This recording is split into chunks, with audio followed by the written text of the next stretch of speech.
Um, now I am. She's ready now.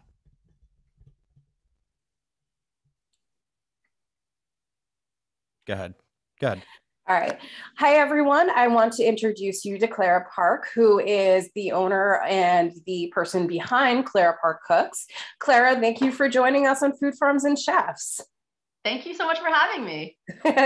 So I only just met you, and I can say that you already are like a bubble of energy, and it seems like you're a go-getter. So how did you get into the culinary world? How are you tethered in? Where did you begin? Sure. So I went to Institute of Culinary Education in New York. We graduated January 2005, and then literally the next day I moved to San Francisco. So I started out at Restaurant Ghirardenko in San Francisco. Then I was at Town Hall. Then I moved to Napa. I worked with Richard Beddington at Red Restaurant. I was there for a couple of years, and then I really missed home. So then I moved back to the East Coast, and I was at Philly at Osteria when they first opened up under Mark Vetri and Jeff Michaud. And then I sort of, so this is like, 10, 12 years ago, and restaurants in Philadelphia were not, where like kind of Napa, New York were at the time. So then I missed that kind of high caliber cooking. So I moved to New York, and I worked at Momofuku Co. under David Chang and Peter Serpico. And then I was taking garbage out at like 1 a.m. on a Saturday night, and just emaciated and tired and carrying big bags of garbage. And I was like, I don't think I want to do this anymore. So I transitioned to food media, and I did cookbooks, recipe development, restaurant reviews, product development. I did corporate stuff. So I worked in the Campbell's Consumer Test Kitchen off and on for a while. And then, restaurants are kind of like the mafia. Like every time you think you're out, they pull you back in. So 7 years ago, I did get pulled back into a restaurant, which was Southgate, which is a Korean gastropub. And we won Best Burger in Philly 2016. So I'm like really, really proud of that, because it's a Korean inspired bulgogi burger. So it was this literal mashup of Korean and American, sensibilities into this really, really delicious, juicy, sweet and savory burger. And then after that, I did stuff for high-end like meat and foie gras and truffle sales. I did product development for private label, like sauces, marinades, dressings for like every grocer imaginable. So everyone who's listening has had a product that I've developed. You just don't know that I developed it. I can't tell you that I developed it because it's all private label. And then most recently, I was doing culinary development for a company that did concepts in restaurants for 10 major airports. So that was really cool to, hey, let's do pizza, let's do Italian, let's do Chinese, let's do Middle Eastern, let's do Asian. Oh, and then do breakfast, lunch, dinner on a kid's menu. So you really had to kind of flex all your culinary muscles. And, that was really challenging. But I think ultimately, I think the pandemic really made you think about what you wanted and what was important to you. And for me, I wanted to work for myself. And so Clara Park Cooks has been, my business, my entity, off and on for the past like 10, 15 years. Whenever I would leave a gig, I would, do stuff on my own. And I'm really happy now being back on my own and doing projects. Like last week, I did a knife skills class for the Free Library of Philadelphia Culinary Literacy Center. And then I also did a 4-course cooking demo on Korean cuisine at Old City Kitchen. So for me, as someone who, thank you for saying I'm a ball of energy, I love cooking, I love feeding people, I love teaching, and the way that I've structured my professional life, I can do a million different things for a million different groups of people, and it's different every week. And I really enjoy that versatility, those challenges, and ultimately that freedom. Now, obviously, yes, you have flexed your culinary muscles because, everything that you've named where you've worked and, the different parts of like the working parts of the culinary industry, like you were in every single cog, it almost seems like.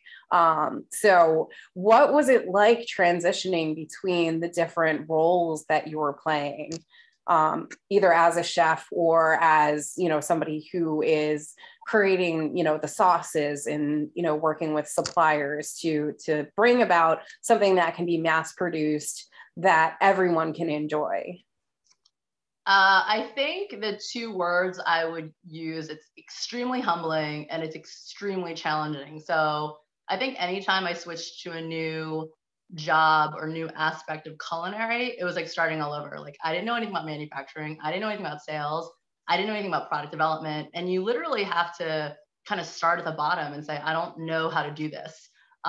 So you can accept the challenge and, you know, just keep pushing yourself and like learn how to do things. And like, you know, I have a lot of admiration for the thousands of different jobs you can have as a chef. And I think that, you know, people assume if you can cook in a restaurant, you can work anywhere. That's just not true. And I think that you have to, you know, have a sense of humility. And it's like, okay, I don't know how to do a recipe template for a corporate situation. What's the best way to do that? And I think like, it's really hard. So whenever I would get into a new role, you know, things that I thought would take a couple minutes would take me hours. And it's really, really demoralizing to be really good at something and then to move into something else. And it takes you 2 hours to do it. But practice makes perfect. You keep going. And then obviously, whatever I decided to tackle, eventually I would be able to do it in a couple minutes. But I think that, you know, the way that our brains work, like neuroplasticity, that's also my old life. It was neuroscience. Like, if you're not constantly challenging yourself, you're going to become static. And so I think I love the opportunity to learn different things, you know, flex in different ways and just kind of push my skill set and push my limits. And I think, you know, I do feel confident at this point that like, you can kind of throw me in anywhere like Rambo and like, I'll figure it out. Like I'm going to make it through the culinary jungle of like whatever discipline or whatever the task is. But it's because I've had like 100 jobs, but I'm totally grateful for that. I mean, okay, so I'm going to jump in and say Sure. I started out doing all of this initially by writing recipes because I was in a position where I wasn't very mobile at some point in time because I had been injured in my previous job. Yeah, and I had to like relearn to walk and everything. So I kind of hopped on like the internet and started tweeting, and then like so, you know, and then I would start when I was a little bit more mobile, I would start creating recipes. So I actually gained like attention, and that's kind of how I got pulled into this initially, is by creating recipes and, you know, and putting them out there for people to follow. Now you also, you know, partially part of what you do currently, you know, involves creating recipes and teaching people how to utilize them. But also you had mentioned that you were in the cookbook, you know, had gotten into cookbook industries. And how difficult was it, you know, like learning to like have to stop, like write down like how much, you know, every portion is? Because I know when I started actually like coming up with the recipes, it would take me 10 times longer to create something because I would have to stop and write down how much I did. Like, how was that for you? I agree with you 1,000,000%. Again, I've met really, really talented chefs that like couldn't write a recipe for cereal and milk, right? It's a very different skill set. And I think, you know, when you get good at cooking, it's intuitive. Like you feel things, you taste things, you look at it and you're like, oh, needs more salt, needs more fat, needs more whatever. Stopping to measure everything is so painful. And then you got to like, is it ounces? Is it grams? Like, is it dry weight? Is it this? And I learned how to do recipe writing and cookbook, everything from Barbara Kafka. So she's like OG, you know, she's passed away, but she wrote 16 cookbooks and she was a task master. She'd be like, stop thinking like a chef. This recipe is horrible. No one knows what you're talking about, because I'd say things like Blanche. She's like, don't say that. You know, don't say batonette. Don't say Juliet. Cut into matchsticks. And so, you know, when the oil is hot, she's like, what does that mean? And so I think it was a real gift to be pushed so hard by her. So now when I write recipes, and I can write them in my sleep now because I've done like thousands, visual cue, time cue, like even like smell. So it's like place 2 tablespoons of olive oil in a medium nonstick saute pan over medium high heat. When it shimmers, you know, add chicken, skin side down, drop away from you. You know, when you hear the sizzle, like blah, blah, blah, it'll start to, you know, firm up on the edges and get like sort of, and so it's like, you have to give people all these, you know, visual, auditory, you know, tactile cues so that they know what to do. And I think as chefs, I think everyone wants to write a good recipe, but for chefs, it's so second nature. It's like, how long do I bake the chicken? Oh, till it's done. Cause we know, right? Like, oh, does it smell done? Like, can I see it? Can I jiggle the leg? But there's so much, what is it, a priori knowledge that like the typical home cook doesn't have. And I think, I'd say like half my friends are industry chefs, creatives. And then the other half are like doctors, lawyers, like people like that. And I'm amazed at these brilliant people that make buckets of money that like I'll watch them cook something and it's like, what are you doing? And they're like, oh, everything takes such a long time. And like, oh, I hate chopping things. And like, oh, and just watching them measure everything, it takes like forever. And so I understand why they don't like cooking. It's this huge task. It takes forever. And then a lot of times the recipes aren't super detailed. And so things will get messed up. And like one of my girlfriends, she's a brilliant pediatrician, and she made some recipe and the recipe was horrible. Oh no. And she and her 2 kids and her husband are like waiting for dinner and it was horrible. And she's like, I felt so bad. Everyone had been waiting so long for this dinner. So they're all hungry. She spent all this money at the grocery store. She spent all this effort and it was bad. Oh and no. I was like, listen, you didn't do anything wrong. It sounds like it was a bad recipe. And she's like, how are you supposed to know? Like, yeah. You don't know. And I mean, I've definitely followed alongside via cookbooks. Some famous chefs have who have put out cookbooks, and some of them, like, I'm like, ooh, I didn't really like that. Like, there was literally one night I cooked for my friends and her family and made 2 recipes out of the same cookbook by obviously the same person. And I won't name names, but it's like one recipe was like, oh, this is really good. And the second one, when I was going through, I was like, I don't know about this. And so I was like tweaking as I went, and instead of just following suit, because I like to just straight follow to like get the initial. But this, like, I'm like, there's just not enough flavor, in my opinion, in this recipe. And so the one that I followed, like straight up followed, wasn't nearly as good as the one that I tweaked. And I'm like, but you, like, as a chef, like, it's hard to like gauge like who's going to be like reader wise, who's going to be reading this and following along. And again, like you said, is it easy? Is it not, to follow this recipe? So it's amazing, what goes into creating it and whether or not, you put out enough information so that the reader or the person, the home chef, loosely termed home chef, can follow along. Now, you also have transitioned into teaching people via web, via Instagram, as you said, social media, Instagram, Facebook, and on your website. So tell us a little bit about that. So I love to eat, but I also love to cook and teach people how to cook and eat better.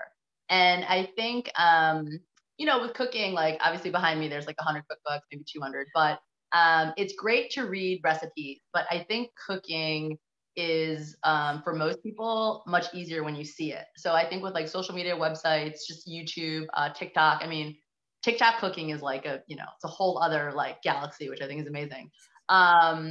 You get to show people, how to do things. And so again, visual, auditory. So it's like, I'm going to make chicken Milanese, like listen to the oil, look at the chicken, look how I'm breading it. I think that it's a really great way to teach people how to cook. And I love how egalitarian it is. Like pretty much everyone can look on their phone. It's like, oh, how do I make a really good chimichurri or paillard or, kalbi or whatever. And I think it's, I really enjoy teaching, and I think people can sense that I enjoy the teaching. And so I think that makes me a more effective teacher, as opposed to someone who just feels like they have to do it, or they're like, oh, I'm going to make all this money. You're not going to make a lot of money, just FYI, guys. But if you love it, I think that translates to, the people that are watching you. And I think ultimately, cooking is an act of love. It's feeding people. And I think you're sharing this love of feeding people when you're teaching them how to make like, you know, an elaborate meal or just even like a grilled cheese sandwich. And I'm also head of the Chef's Advisory Council for CCAP, which is Careers Through the Culinary Arts Program.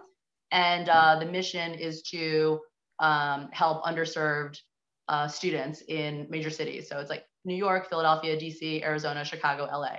And, you know, I do a lot of teaching with them. We do job training, knife skills, culinary math, interview skills.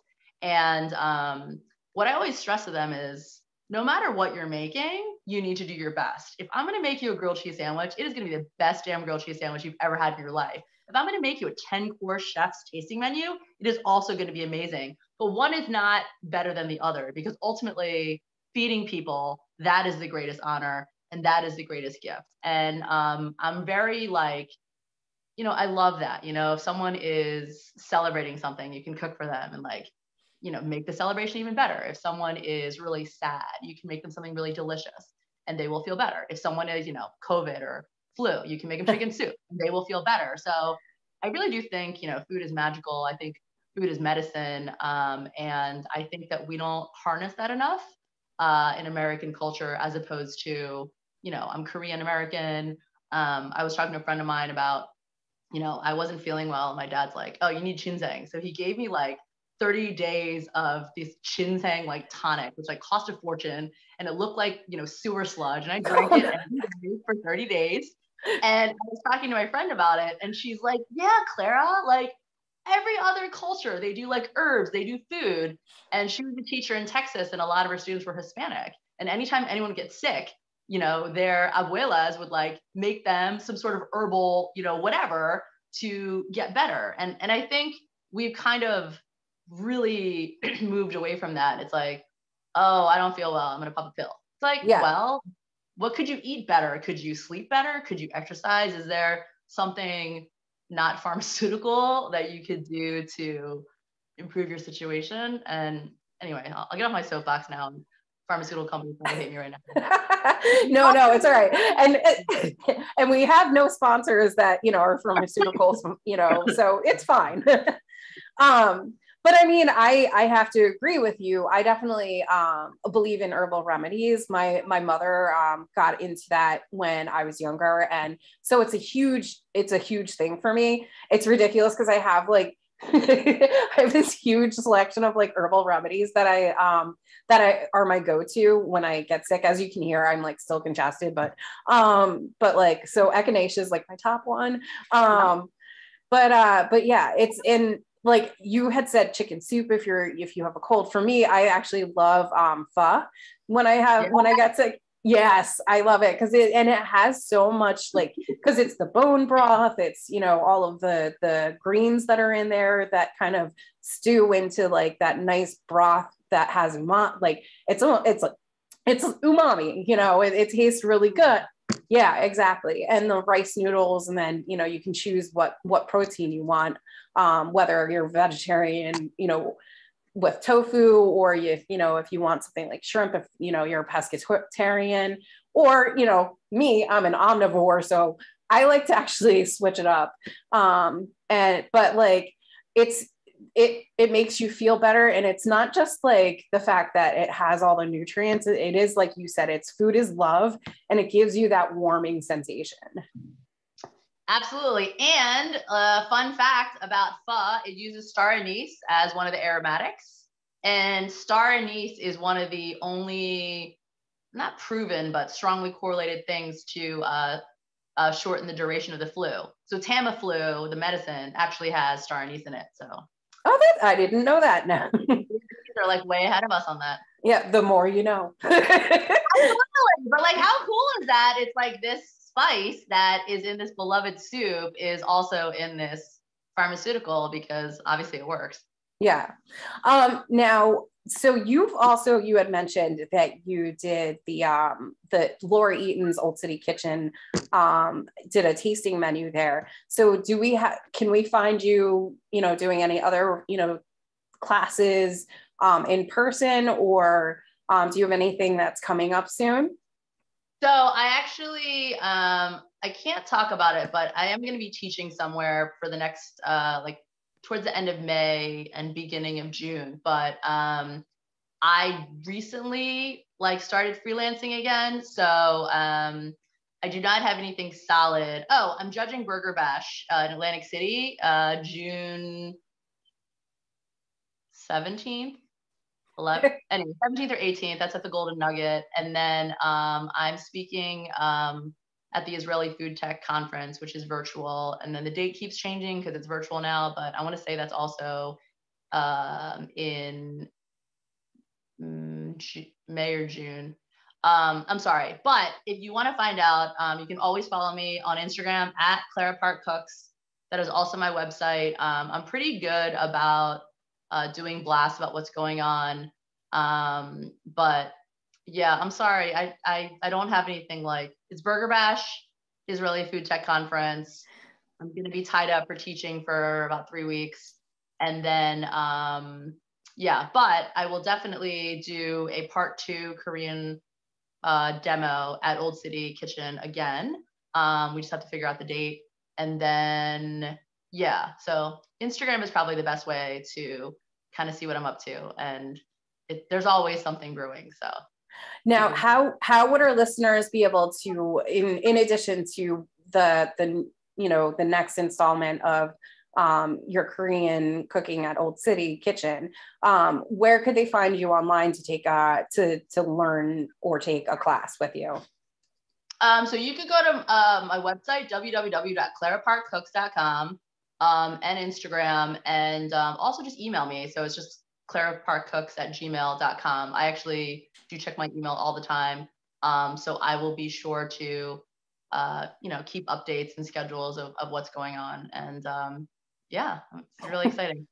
It is exciting. And with Burger Bash, will we be able to see another like very popular Korean based burger for that? Or am I allowed to ask that? Or I'm actually judging. I'm not making a burger. Oh, you're judging. Okay. So so the guys at the Golden Nugget, they had like Wing Wars, which I was also a judge, and it's so cool in the beginning. You're like, yeah, all these wings, I'm so hungry. And then maybe like 22 wings later, you're like, oh my goodness. But we are hearty judges. We eat all of them. We try all the sauces. And, basically you shouldn't eat for like 2 or 3 days before you show up. And then Burger Bash, this is my first time judging it. I want to say it's probably going to be like 20, 25 burgers as well. So, having judged other burger contests, there was one in Philly. Burger Brawl.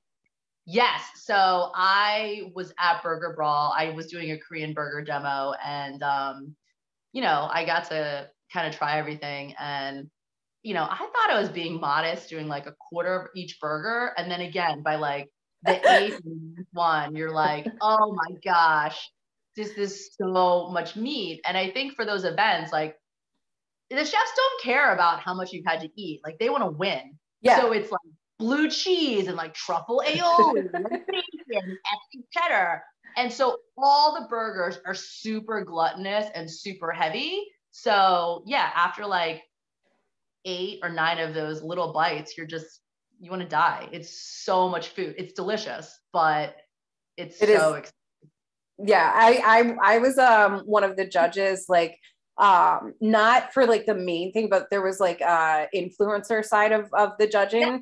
And I was one of them, and like we buddied up because we were like, oh my God, because we were like, just give us like a quarter, and like we buddied up because we were just like, I can't even eat that much, so it would be like a tiny bite. And the girl that I was like judging with, I like made her eat most of the burger because I'm like because it doesn't take me much to like ascertain like what the flavors are in the profile, that and so I my suggestion is like take a little microbite, like if you can, to like yeah. So but Clara, thank you so much for joining us on Food Farms and Chefs. It was such a blast talking to you, and I look forward to seeing you online. Awesome. Well, thank you guys for having me. This was really fun. Thank you, Clara. Thank you. Thank you. Let's take a break and we'll be right back.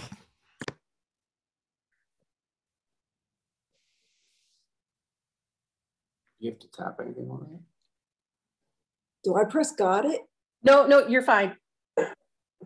All right, we're going to start. Okay. And we're back. Amorous Pollock, introduce us to your fabulous guests. Hi, everyone. I want to introduce you to the owners of Sundae's Homemade, which is in Berlin, New Jersey. Nancy Koag, who is one of the owners, is on screen if you're watching YouTube, and her husband will be the voice of God if you're watching via YouTube, Phillip Koag. So Nancy and Phillip, thank you for joining us. It's Kogan Amaris, just so you know. Oh, Kogan, I'm sorry, Kogan. So thank you for joining us. And you guys used to actually own auto parts store that was in the same location. What was that like transitioning between doing that and now owning the ice cream business? Okay, it was quite different, I can tell you that. Let me just take you back a little bit further. When we were kids, we were dating, and it was in the 70s. And we planned to get married, and we actually planned to go in the ice cream business. And my father-in-law set up a meeting with Ann Bassett at Reading Terminal when she ran the show there, just to get us acquainted. And I guess he figured we'd be selling her ice cream. Anyway, make a long story short, we go there as kids, and her first question was, what kind of food will you be serving? And we said, well, we didn't plan to sell food. And she said, oh, well, you're never going to make it. And that kind of shot our goals at the moment. And we kind of left the idea behind, and we ended up going into the automotive business. My husband doing service in one location, and I had an imported car parts place in Berlin where the ice cream parlor is now. And I did that for several years, and I found that I really couldn't compete with the internet. And I said to my husband, I said, you know what? I want to go into the ice cream business. I want to actually do it. And he made it happen. We had to redo the property, jump a lot of hoops with the townships, but we got going, and my kids were in on it. They were all gung-ho. And we ended up opening July of '94, which was later than planned because we missed half the season, but that's where it all started. And next year will be our 30th season. Oh, wow. Congratulations. Because that's... And we made it without food, by the way. Yeah. Oh, yeah. That's because your ice cream is amazing. And I know that personally, which is part of the reason why you're on today, is because I've experienced your ice cream numerous times and, became a fan. And it's so delicious and so like flavorful, the different things that you offer. But what was it like, the learning process on how to make ice cream? Because I know that you said you sat down with Bassett's, and then it was a no-go. But what was it like starting to, come up with the recipes? Well, initially your suppliers and the people that sell you the equipment, they show you the basics, but if you have to make it your own. And very honestly, I learned by practice. I learned by making mistakes, and it took a while. It took several years before I think I can say I honestly knew what I was doing. And if I still have customers, which I actually do from the original years, I'm very grateful for their loyalty. But it's a long process. You make things one way, you make a mistake, and that teaches you something. And, one thing that has become important is to be consistent. And I've always used really good quality ingredients. Finding a dairy that supplies you with the best mixes is very important. And I went through dozens of those. And, finding what people like and trying to be quirky and original. I never was for the exotic as far as like flour ice creams or cayenne pepper ice creams, because I never wanted to have something that appealed to such a small amount of people that it would sit. I looked for things that would sell. And And I think we have some flavors that are we've had since the beginning. We have a lot of others. You know, we bring them out, and if they stick, then they stick, and we see what people like. And then we also do a large business with our water ice. It's not quite as much as the ice cream, but I try to mimic the flavors of the water ice to be like the ice creams. And you know, you can make a water ice with three ingredients. You can use sugar, flavor, and water. But if you do that, if you don't make it your own, I don't know how you stay in business. I think sometimes I try to overcomplicate it, because many of my water ices will have will have 8 ingredients instead of 3. You know, I figured I had to make it my own, and I enjoy that, and it's been challenging, and it's enabled me to be creative, and that's it. And I mean, you have definitely like been creative. I will say that one of my favorite ice creams, and I go back for it over and over and over again, is the Dark Side of the Moon and Sympathy for the Devil. Those are my 2, you know, favorite ones that I go back for. And like, even when I think it's Sympathy for the Devil, when I add in, or when I order it, I'm like a huge like peanut butter fan. So I always add like peanut butter. Unless you're allergic.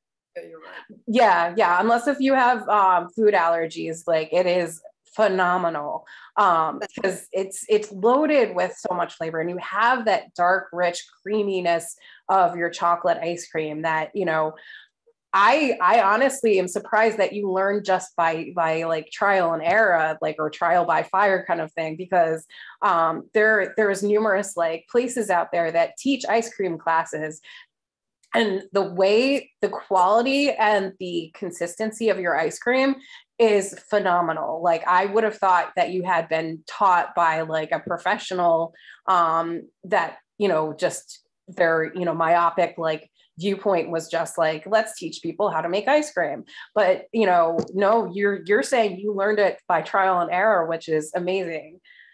Well, not just to stick in 1 second, but she won't say it. She has a great knack for it. It just turned out that way. And she teaches other people how to do it sometimes, but they still can't do it the same way, because they don't go into details the way she does. And we got our son-in-law doing the same thing. Because it's difficult. It's much more time consuming when you make something. It takes longer to prep. There's always a lot of prep work, and it's time consuming. In most places, you know, you need to get it done quickly. Yeah. I always push to get it done quickly, and we would battle about it, but she turned out that she was doing it the right way. Yes, you definitely are doing it the right way, because it comes through when you're tasting it. Now, what are some of your more popular items that you create that I haven't tried that I should go there and try? Do you mean the flavors? Yeah. Most of the flavors we actually named after some of our favorite songs or bands. So I'm not sure if sometimes we would try to make the ingredients and the flavor of the ice cream to match the song. Like, well, Thunder Road, I would do the marshmallow was the road, and Dark Side of the Moon, well, that's self-explanatory. We did London Calling. Mm-hmm. And London Calling, that has the Heath bar, like London Heath bar. And You Too Crazy, well, that was the Irish band is Mint, you know, it's a mint base. My daughter is a wonderful baker, Elisa. She's my oldest daughter. She's the only daughter that is actually still in the business with us. And my husband, Olivier, he will be taking my role. Actually, I work for him now. But one flavor we did Blondie, which is a butterscotch base, and she makes an amazing Blondie. And she's a fish fan, and we just did a fluff head, and that's a graham cracker base with marshmallow and white chocolate covered graham crackers. Let me see, what are the other ones come to mind? You did a John Bon Jovi one, I think, recently. You know what? I haven't. I have not done a John Bon Jovi one, but I'm thinking about that. Oh, you so should. I mean, it's Jersey. Yeah, it's Jersey, absolutely. Yeah. Well, we just did another Springsteen one, but that's the one that I thought. Yeah. Yeah, that was East Street Truffle. I changed it. That's a chocolate base, but we're going to change it to a white chocolate base. We haven't used white chocolate base yet. And then it's got a raspberry ripple through it and a brownie dough. And no, it's a lot of fun. You know what? I don't think if I didn't love this business, I don't think I could have still been in it after 30 years. I still look forward to going to work.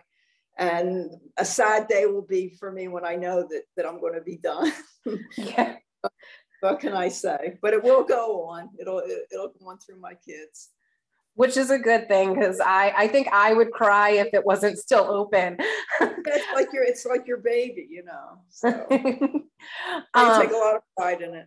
And you should. And, you know, speaking of taking pride in it, you actually have garnered the attention of some of the most like established foodies in the area. And you've won awards from, I believe, like South Jersey Magazine, and NewJersey.com recognized you guys as one of the top ice cream places. And you have every right to have that ownership of those awards. And I know that you have it inside your business, because when I walked in, the first time I walked in, I was like, oh, you know, this must be a good place. And then I tasted your ice cream and I was like, I'm coming here forever. That's nice. Yeah. So, you know, what are we, you know, seasonally, what are we going to look for, you know, next from you guys? Because I know you have a couple of specialty ice creams that are out right now that are being scooped. What are we going to look forward to, you know, in the next few months? Well, soon the blueberries will be out, and my daughter again makes a wonderful shortbread, and we did something with a blueberry and a shortbread. And then let me see. I don't know. I guess I have to think of some other. I just made a flavor that I tried once a couple of years ago, and I brought it back. It's a mocha ice cream with chocolate covered espresso beans and chocolate chunks. So it's a little bit more intense than the coffee, although the coffee's pretty intense. And we'll see how that goes. You know. What? The name. Oh, Hava Java. Yeah, that is something that, I don't know, the name came to me. I said, well, if I ever had a coffee shop, I'd call it Hava Java. I said, I got to do an ice cream called Hava Java. Oh, that's cute. So you still can tie back to that. Yes. Now, what is it like kind of looking and reflecting back from when you first started, actually even predating that, when you were looking to start, and then, you know, kind of had that forlorn moment where you're like, oh, maybe I shouldn't. And now as successful as you are, like, what is it like through the years, you know, learning and just looking back and seeing what you've achieved?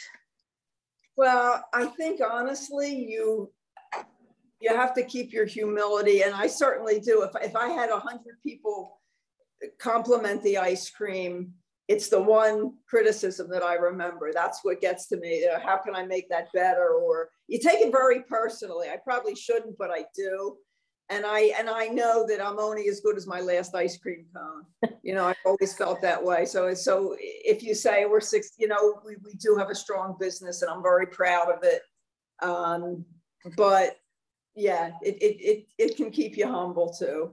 So you keep up the consistency. That's important. You know, you don't shortchange people on cut back on your ingredients. You know, with inflation, everything's gone up quite a bit. Yeah. And we had to take an increase like everybody else, and kept it to as minimum as we could. But it's a challenge. It's a challenge. It's a challenge because I don't want to cut the quality, and I don't want to give less ice. You know, people expect a certain portion, and I don't want to disappoint them. And you know, we just do our best. we do our best, and hopefully everybody's, or most people are happy.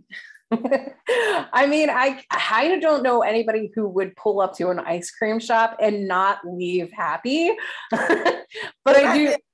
Nice about this business rather than the automotive business. Before, they would come in, their car's broken down, or they need new rotors or new whatever. And, you know, here they're coming just to get away from everything and forget about their problems and just enjoy something. I mean, it's a treat. It's not breakfast, lunch, and dinner. It's a treat. That's all it's supposed to be. And if people enjoy it, then I've accomplished what I set out to accomplish. Plus, if I can make a living at it, that's even better.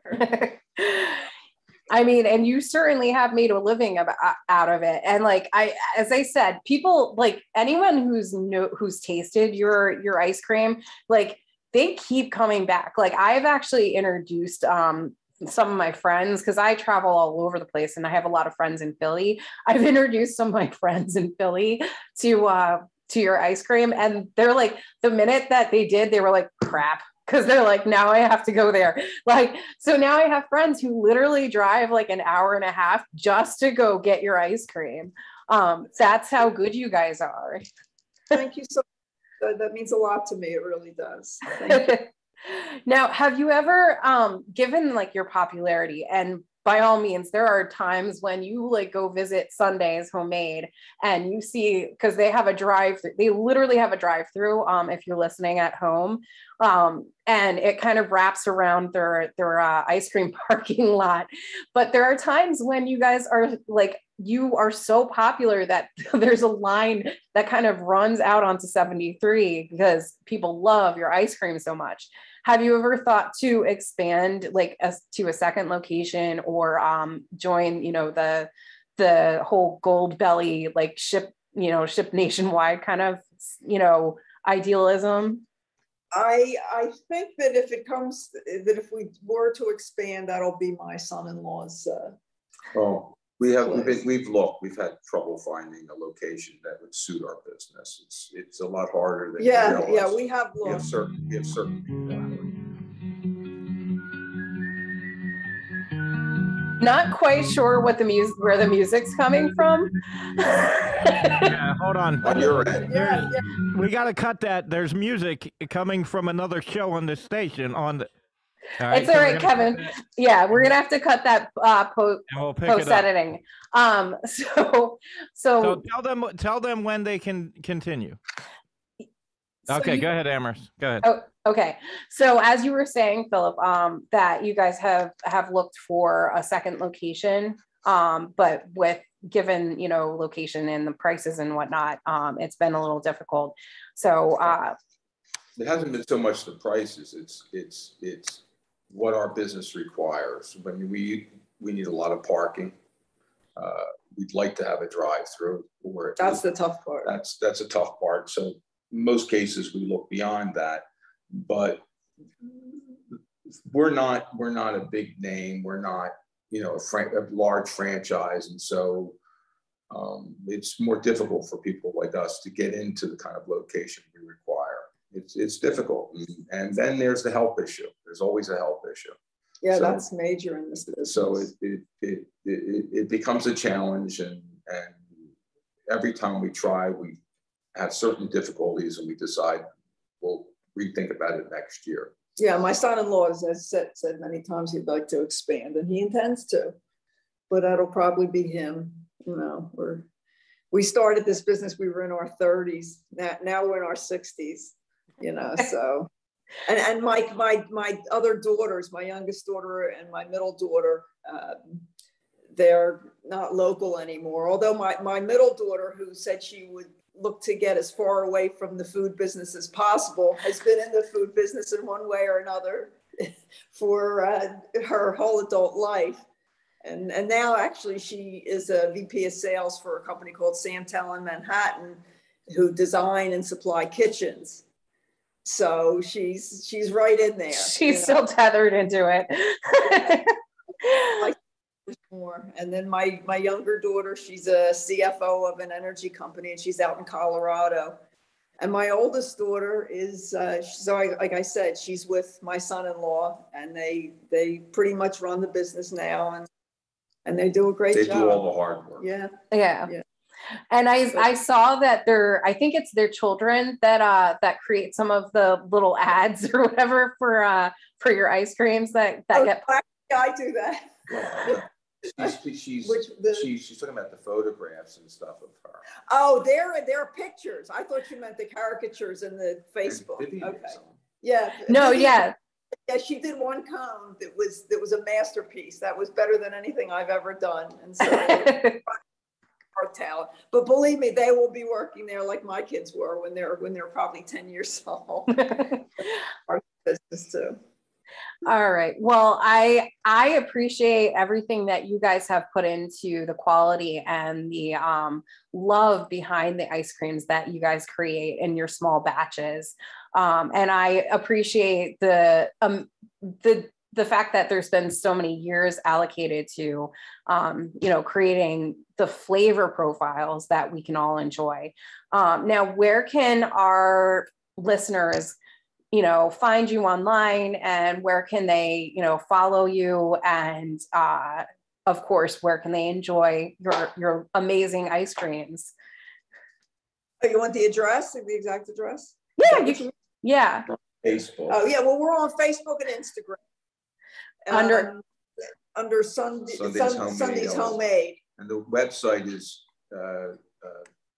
Got Sunday's Homemade LLC. Got Sunday's Homemade. Yes, it's got sundaeshomemade.com, I believe.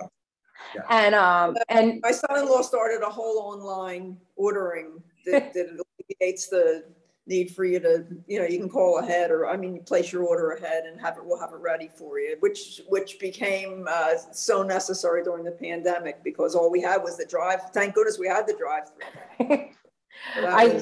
It was crazy then. It was crazy times. Yeah, it was definitely crazy times, but you guys made it through the pandemic, and you still were coming out strong, because as I said, like, everyone who knows you guys loves your ice cream. So it's always a positive thing, and you brought a smile to everyone's faces.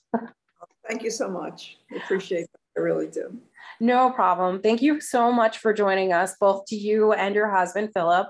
And I look forward to the next flavors that you come out with. I'll be working on them. Absolutely. All right. Thank you so much. Oh, thank you. Let's take a break and we'll be right back.